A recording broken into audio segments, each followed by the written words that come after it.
Welcome back, trainers, and in this video we're going to be going over how to get the shadow gems exactly and all the information that you need to know and we want to know and how they work and everything in between here. So if you do enjoy these news types of videos, please give it a thumbs up. My community day was pretty good, was great. It's the first time I was driving in my new car for the whole community day and it was absolutely amazing. Okay, and we'll go over that in probably another video.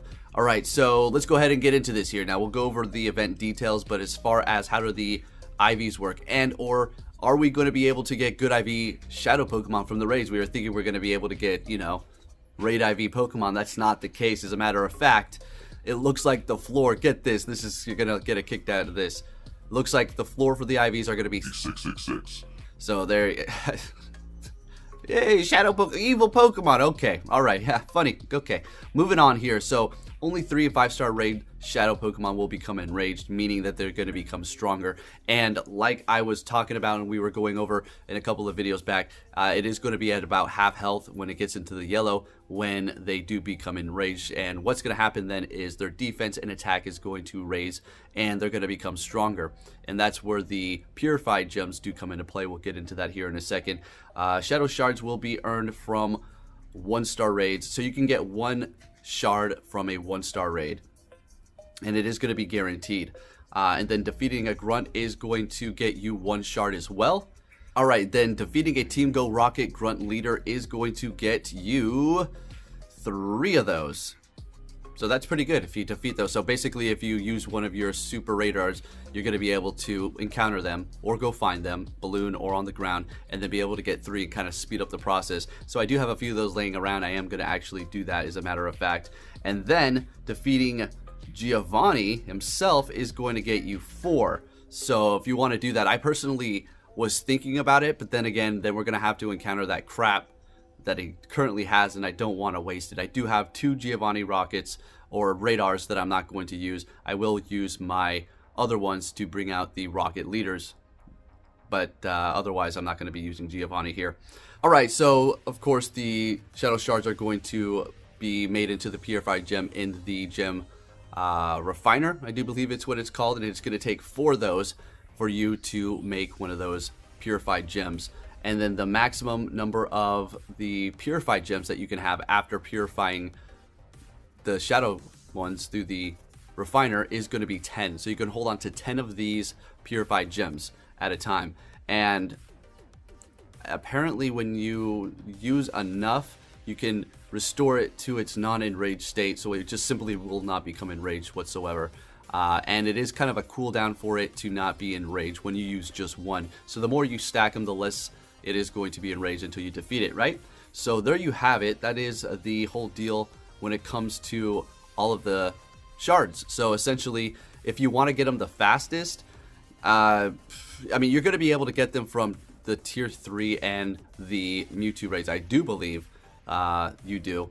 But it looks like going up against the rocket leaders is going to be your best bet in getting these as fast as you can here. Now, moving on, for the spawns, you're going to have Ekans, Golbat, Coughing, Houndour, Poochyena, Stunky, and Skorupi for those spawns. And then if you're lucky, you can encounter a Hisuian Quillfish or Scrafty. Now, here you go. Do you want to actually do these? I'm getting people sending me messages saying that it's not really worth it because the IVs could be complete garbage. You know, 666 for the floor. I mean, okay, whatever the hell. It's pretty funny. But taking a look at the shadow raids that you can do, you do have Poliwag, Machop, Bellsprout, and Beldum, which are pretty good. You want Beldum.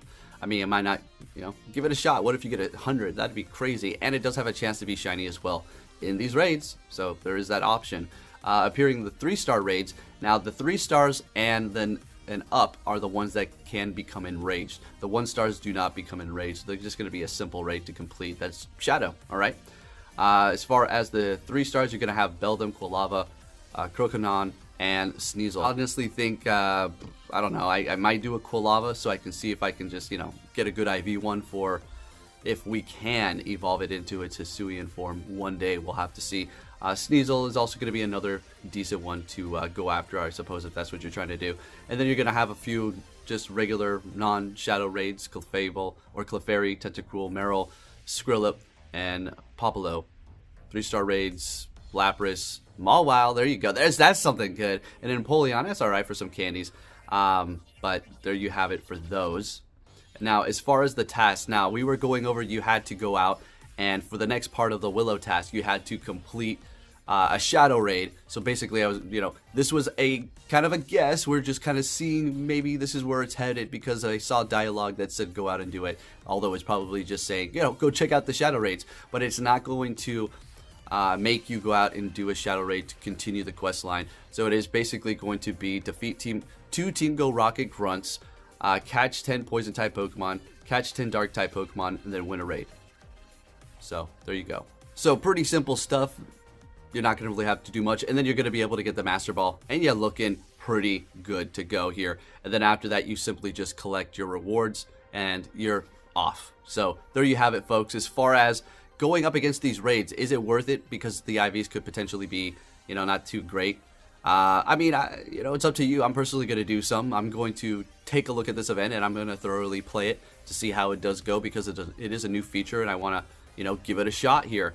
Now, as far as getting the shards, I mean, that's cool. They got a little system going on here. Like I said, I'm going to do the rocket leaders. I'm going to turn them on, do the balloons, go out and look for them so I can just stack them up and stack up the purified gems so we can make it so it's a lot easier. Although if you do have a group of people, you don't have to really worry about it. But the less people that you do have, I probably will try to recommend to you that you get as many of these shards before Mewtwo does arrive in the raids, and so that you can calm it down when it does become enraged, because it's going to be very strong when it does happen, because it's Shadow Mewtwo and it is a raid boss. Alright, now Shadow Mewtwo is not going to be here for the whole duration of this entire event, right?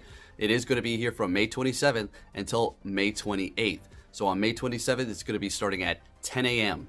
local time until May 28th, which is going to be 8 p.m. local time. So you got to make sure you get a group of people between that short period of time if you do want to get this. But I have a little last minute tip here for you in case you're thinking of, fear of missing out and not being a part of a group, or you don't have anybody in your area to play, as we've discussed before. Now, this is not certain, but again, it's just always okay to take a few guesses and just bring up a few options here for you.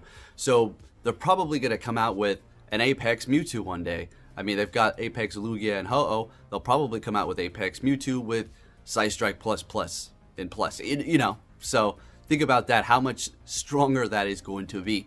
Now, we are not guaranteed we're going to be seeing that, but it's just a little food for thought that I could come in the future. I have a feeling they're going to do these Apexes for a lot of the, signature legendaries. I mean, I don't know. We'll have to see. Maybe they'll do it for all of them, but just keep that in mind. So as far as this event, it's looking pretty interesting. So there you go. Just wanted to drop some more information for you, and I'll be catching you all next time. Thank you for watching, and take care.